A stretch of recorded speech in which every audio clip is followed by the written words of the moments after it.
Welcome back, everybody. I hope you're all excellent. Welcome to another installment of Friday Q&A, or as I'm going to call it from now on, Tea, because I've got a T2 French Earl Grey, and Bickies. This one comes courtesy of the one and only Michael Torren. Thanks for sending me cookies for Christmas, Michael. They're fantastic. I'm here to answer all your questions and make a bunch of loud sippy noises, so let's get the latter out of the way.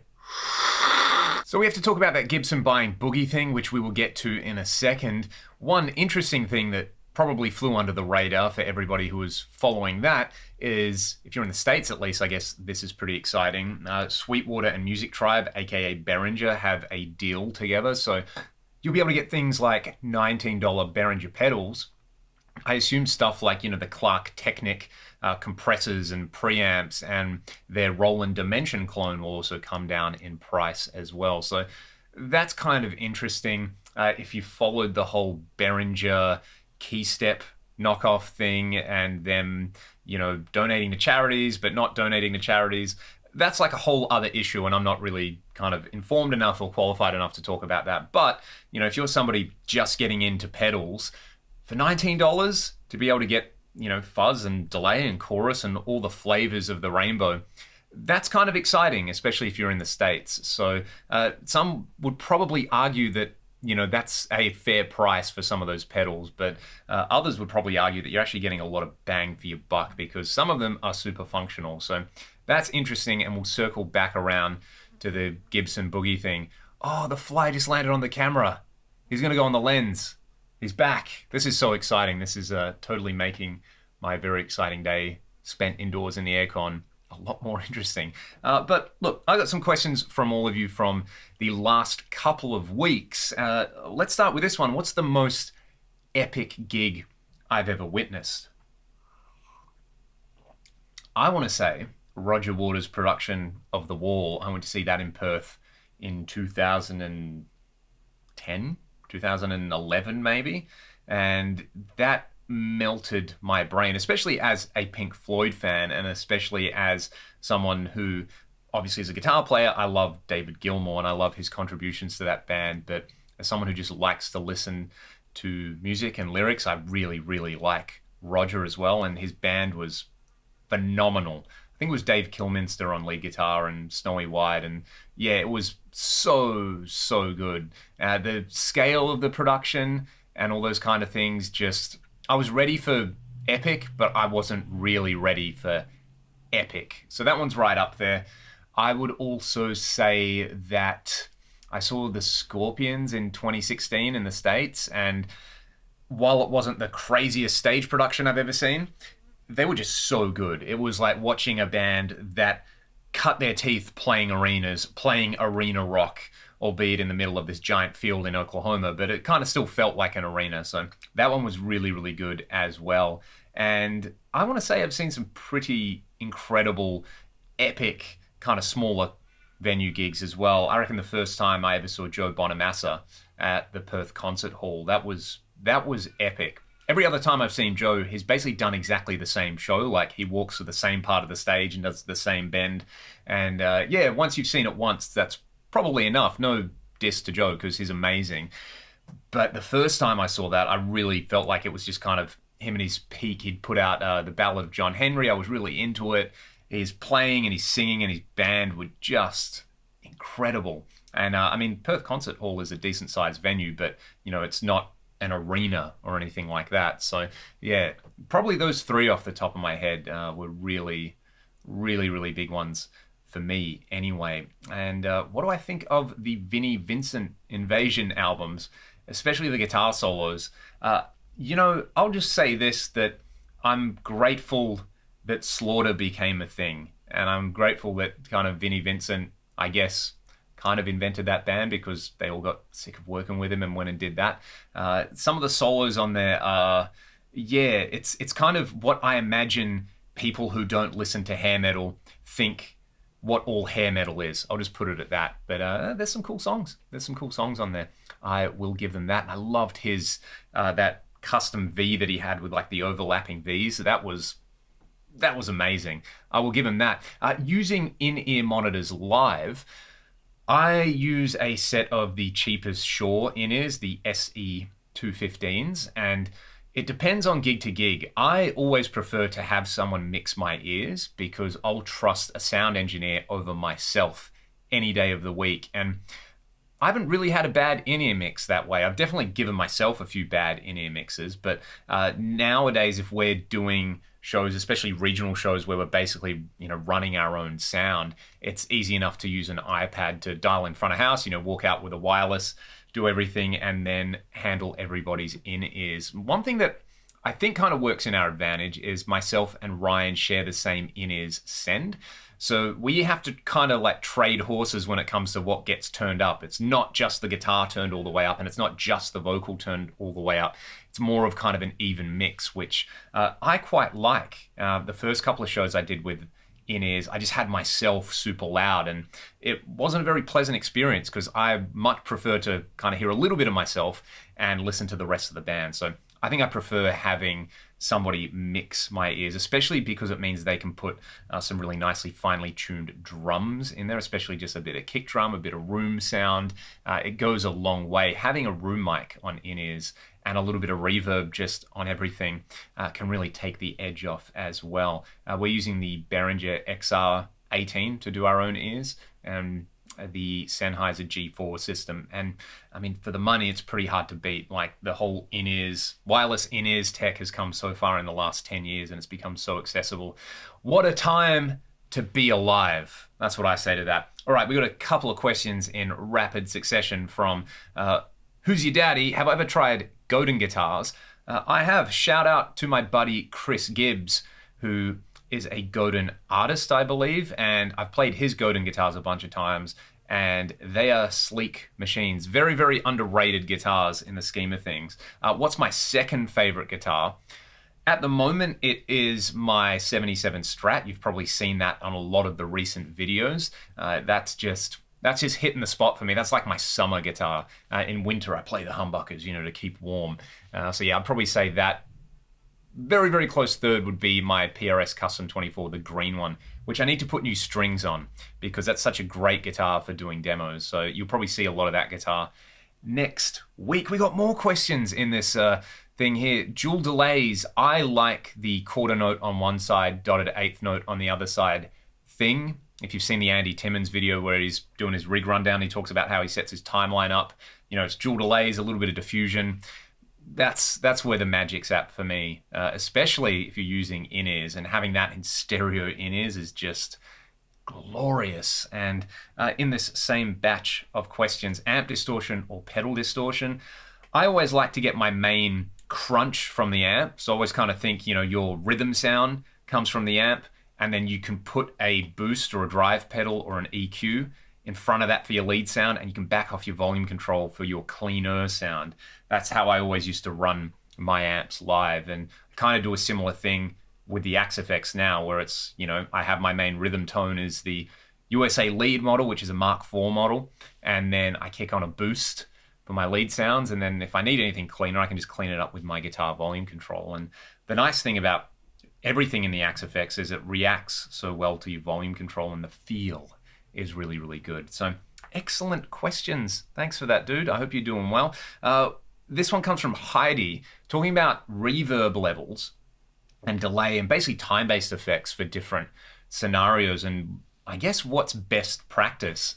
And, I would say I break down home playing into two different kind of fields. One is when you're working on stuff and you're practicing and you may be developing technique or you're learning songs and things like that. And my golden rule in that case is if you're playing on headphones, a little bit of kind of like room simulation or reverb goes a long way, just because it's not going to be totally unpleasant. I was one of those people for a long time where I was like, I need the worst guitar tone and the hardest guitar to play when I practice, and thinking that would just like supercharge me. It's like altitude training for your chops. But I just kind of realized it's like, well, what's the sound I'm going to go out and play with?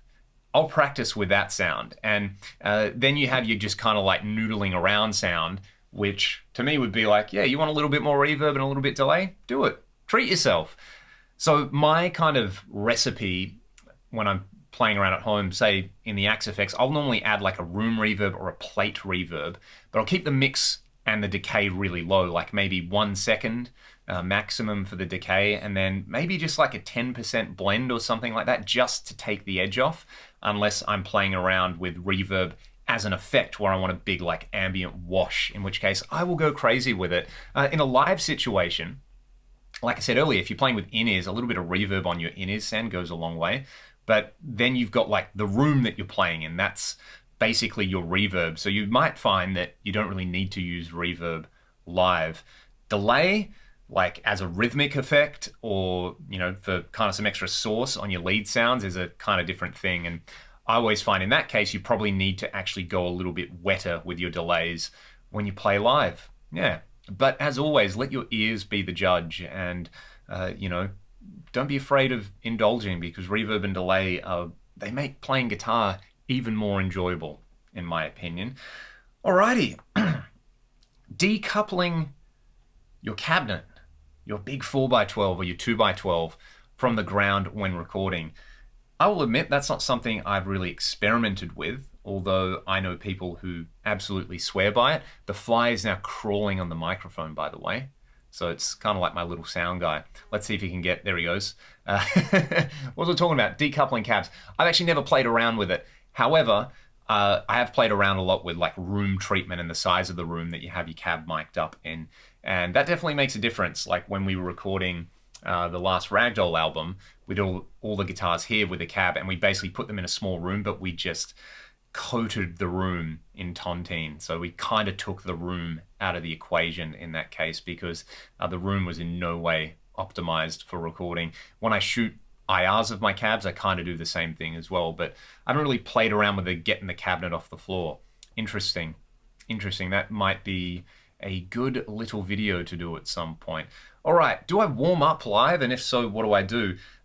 Not really. The first like 2 or 3 songs in a set have traditionally been my warm-up, but the older I get and kind of the like creakier and crustier I get, I've just found that playing a little bit of rhythm guitar before the gig helps. It's almost like, you know, rather than warm, you know, my digits up, it's more about warming my shoulders and my core and just my posture up and those kind of things, and making sure that if I'm going to be standing up, and not only standing up, like jumping around and running around for 45 minutes or more at a time with a guitar that weighs a few kilograms around my neck, I should probably be physically warmed up.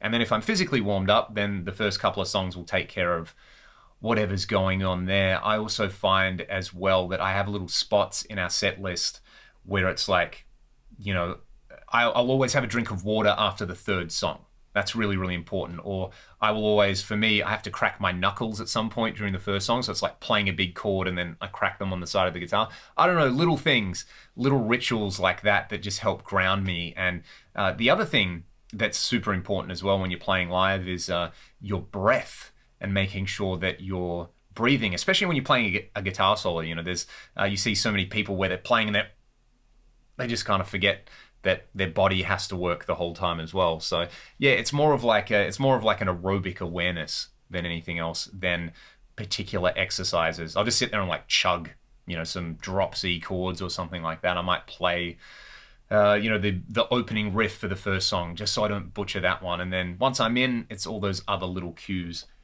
that kind of get me through the gig. All right, let's get on to the big questions.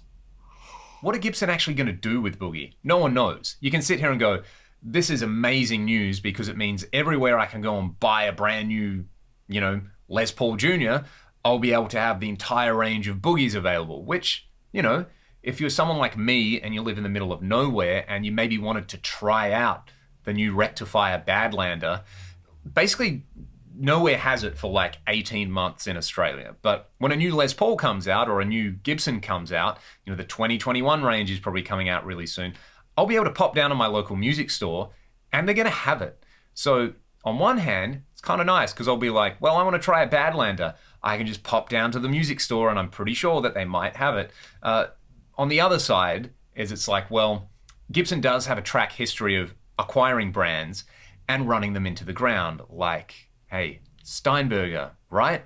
Yeah. And then there's also the whole recent history with that Play Authentic debacle. And I never want to let anything get in the way of a good meme. So if you saw my Instagram the other day where I had my Boogie taped up. Yeah, it's a joke. It's a joke. Like, I'm not super, just being brand loyal or anti-brand is incompatible, I guess, with the way the world is. So yeah, it'll be interesting to see what happens. That's really all I have to say about it. Like, if Gibson just kind of lets Randy and his boys do their thing, and Boogie's thing is kind of like they always make a mark every 10 to 15 years, and they always come out with some kind of rectifier, which we've seen with the Badlander. And then they do a bunch of other amps, which are always kind of like really cool and probably slightly misunderstood when they come out. They do them for maybe like 5 years, 10 years max. Like, think of like the Atlantic series or the Electrodyne or the Lone Star. And at the time, people are like, yeah, we kind of don't get this thing. It's expensive and it sounds good, but all the other things you already do are expensive and they sound good. So why should we do this? And then if you haven't, go and watch John Cordy's History of Mesa Boogie, because that was really interesting. And he plays a Blue Angel on there and an Electrodyne, and they sound fantastic. Like, they're these incredible clean amps, which most people are like, nah, Boogie, rectifier, yeah, gain, bass, chug-a-chug. That's just not the case. So yeah, it'll be interesting to see what happens with that, the periphery around what Boogie do with their models. Like, will they basically add another arm to what they do? I guess in the 80s, they had the Mark series and they had the rack stuff. And then in the 90s, they had the Mark series and then they had the rectifier series, and they always did kind of like cheaper stuff. Whether this means that they're just going to keep doing that, Boogie are going to do what Boogie are going to do. And, am I going to buy a brand new Mark 6 when it comes out? Probably not, because I've got a Mark IV and it's like the best amp ever, and I've got an old studio preamp and a tri-axis and a stereo power amp, and they're great pieces of gear. They're like beyond classic, because it's not like they're a really cool old piece of gear that sounds good but it's unreliable. It's cool old gear, it sounds incredible, and it's built incredibly well. So yeah, there's that. I'm going to wait and see if they start building stuff overseas and they become a lifestyle brand like that other mob from the UK, Marshall, then that's a different thing and we can all complain about that. So yeah, I am cautiously pessimistic, or am I cautiously optimistic?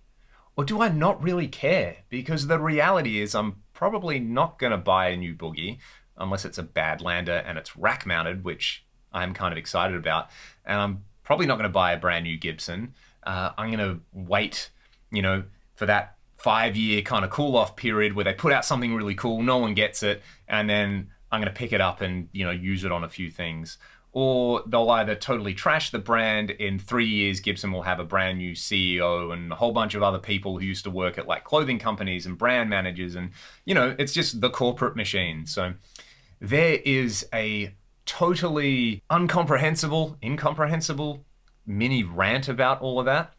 I don't really care too much. And I didn't want to do a standalone video about this because I didn't want to do the like, yo, tell me what you think about Gibson buying Boogie. Get in there and tell me that it sucks. And everyone pats each other on the back like, yeah, F Gibson in the A. If anybody in the music industry deserves to sell out, it's probably Randall Smith. He's done a lot for us who like to play guitar with lots of high gain. In fact, you might argue that he's done everything for us. So if he wants to, just basically go and cash his check in and then play around with his tube amps and put out, cool stuff, good on him. And hopefully Gibson doesn't totally ruin it. Now, before I go, somebody asked about the song at the start of the video last week. And it's a ragdoll song called Heaven Above. I'm just going to play it again. So I've got no other ideas of what to play at the end of this video. If you want to support the channel, I have a Patreon. I make music with my band Ragdoll. All that stuff is linked in the video description. And yeah, get your questions in for next week. I want to answer some more spicy questions from all of you. Thanks so much for watching, and Heaven Above.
makes sense that if it's called Orange Delight, that it would have orange in it as well.